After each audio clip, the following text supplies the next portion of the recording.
سے پہلے آپ کو بتاتے چلیں کہ وزیر خزانہ شوکت طرین نے فائنانس ترمیمی بل 2021 قومی اسمبلی میں پیش کر دیا۔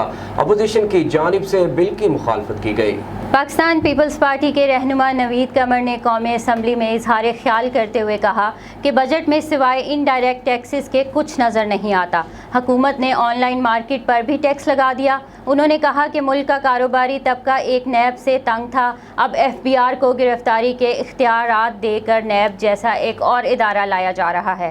آپ کے ویسٹ پر نیب بیٹھا ہے اور ایسٹ پر FBI بیٹھا ہے۔ خورشید شاہ کا کہنا تھا کہ اب تک 3 وزیر خزانہ تبدیل ہوئے۔ حکومت نے دعویٰ کیا کہ ٹیکس فری بجٹ ہوگا۔ حکومت نے 1200 ارب روپے کے ٹیکس لگائے۔ ملک میں تعلیمی اداروں کو فروغ نہیں دیا گیا۔ ہیلتھ کارڈ بانٹنے سے مسائل حل نہیں ہوں گے۔ ہیلتھ کارڈ بانٹنے کا بڑا اسکینڈل آئے گا۔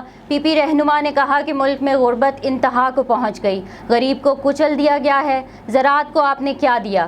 کیوں زراعت میں اضافہ نہیں ہوتا؟ پاکستان زرعی ملک ہے، اس کا کیا حشر کر دیا؟ ہماری زمین کم ہوتی جا رہی ہے جبکہ آبادی میں مسلسل اضافہ ہو رہا ہے۔ خورشید شاہ کا مزید کہنا تھا کہ سندھ میں 20 لاکھ والا دل کا آپریشن مفت کیا جاتا ہے، جگر کی بیماری کا بھی علاج مفت ہے۔ سندھ میں مریضوں سے یہ نہیں پوچھا جاتا کہ تم کہاں سے آئے ہو۔